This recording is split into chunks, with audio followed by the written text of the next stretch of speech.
Hello friends, இன்றைக்கி நாம் பார்க்க போகிற ரெசிபி என்னென்னா ரொம்பவுமே சூப்பரான சுண்டைக்காய் புளிக்குழம்பு. மோஸ்ட்லி இந்த சுண்டைக்காய் பச்சையாக இருக்கும்போது ரொம்ப கசப்பாக இருக்குன்னு சொல்லி யாருமே அதை செய்ய மாட்டாங்க. சுண்டைக்காய் வத்தலை வச்சு தான் குழம்பு செய்வாங்க. ஆனால் கொஞ்சம் கூட கசப்பு இல்லாமல் பச்சை சுண்டைக்காய் வச்சு எப்படி குழம்பு வைக்கிறது இன்றைக்கி பார்க்கலாம் வாங்க. இது போன்ற அருமையான ரெசிபிகளை தெரிஞ்சுக்க அம்மா சமையலறை சேனலை சப்ஸ்கிரைப் பண்ணுங்கள். அப்படியே அந்த பெல் ஐக்கானையும் கிளிக் பண்ணுங்கள்.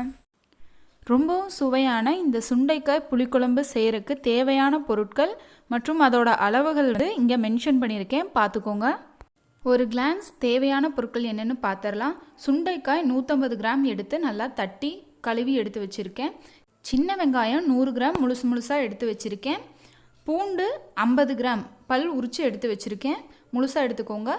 கருவேப்பிலை கொஞ்சம், பச்சை மிளகாய் 2, வரமிளகாய் 2 எடுத்து வச்சுருக்கேன்.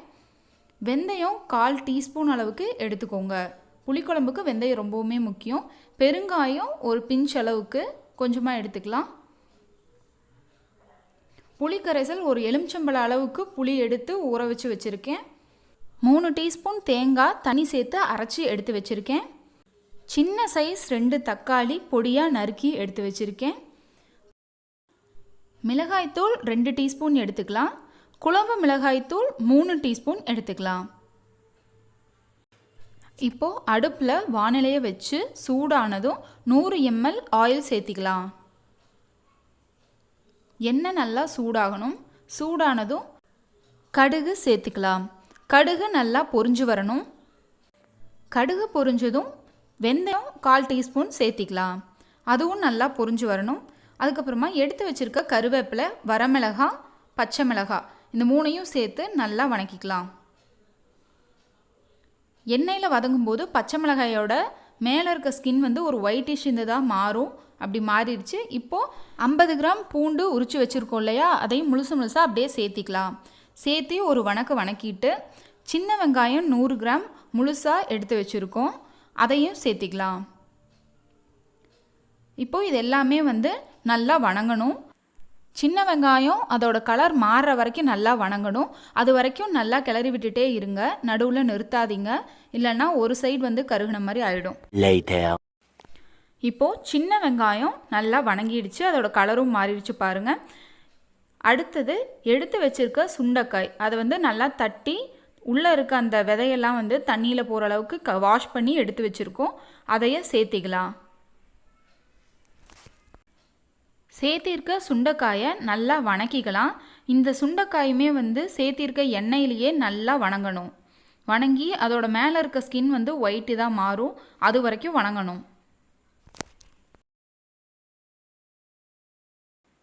வணக்கிட்டு இருக்க சுண்டைக்காயில் கொஞ்சமாக உப்பு சேர்த்திக்கலாம்.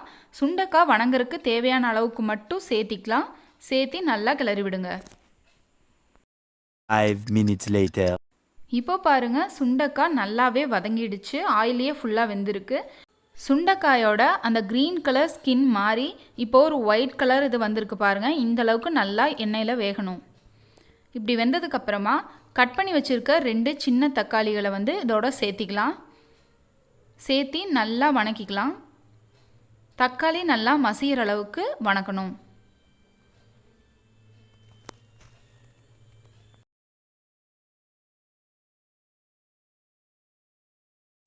இப்போது தக்காளி நல்லாவே வணங்கிடுச்சு. புளியை எடுத்து வச்சுருக்கோம் இல்லையா, அதை நல்லா கொட்டை இல்லாமல் அந்த தோல் இல்லாமல் கரைச்சி எடுத்துக்கலாம். அந்த புளிக்கரைசலை சுண்டைக்காயோட சேர்த்திக்கலாம். இந்த எண்ணெயிலையும் புளிக்கரைசல்லையும் வேகிறதுனால தான் சுண்டைக்காய் அந்த கசப்பு தன்மையை இழந்துடும். மிளகாய்த்தூள் 2 டீஸ்பூன் சேர்த்திக்கலாம். குழம்பு மசாலா 3 டீஸ்பூன் எடுத்து வச்சுருக்கோம் இல்லையா, அதையும் சேர்த்திக்கலாம். இப்போது அதை நல்லா மிக்ஸ் பண்ணி விட்டுக்கலாம். மசாலாவை நல்லா மிக்ஸ் பண்ணதுக்கப்புறமா 1/2 டீஸ்பூன் மஞ்சத்தூள் சேர்த்திக்கலாம்.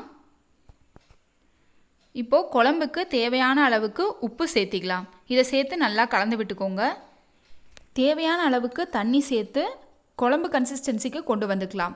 குழம்பை நல்லா மிக்ஸ் பண்ணி விட்டுக்கோங்க. ஒரு 5 நிமிஷம் நல்லா கொதிச்சு வரட்டும். 5 minutes later. இப்போது பாருங்கள், குழம்பு நல்லா கொதிச்சு வந்துருச்சு.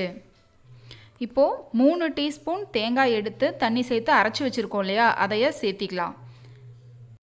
இதோட ஒரு பிஞ்ச் அளவுக்கு பெருங்காயம் சேர்த்திக்கலாம். பெருங்காயம் புளிக்குழம்புக்கு வெந்தயம் எப்படி சேர்க்குறோமோ அதே மாதிரி பெருங்காயம் சேர்த்தாதான் அதோட மனமும் டேஸ்ட்டும் ரொம்பவுமே சூப்பராக இருக்கும். இப்போது சேர்த்து இருக்க தேங்காய் இது எல்லாத்தையுமே வந்து நல்லா மிக்ஸ் பண்ணி விட்டுக்கலாம். இது நல்லா கொதிச்சு வரணும். இப்போ பாருங்கள், குழம்பு நல்லா கொதிச்சு வந்துருச்சு, மேலே எண்ணெய் திரிஞ்சு கொதிச்சு வந்திருக்கு. இப்போது நம்ம சுண்டைக்காய் புளிக்குழம்பு ரெடி ஆயிடுச்சு.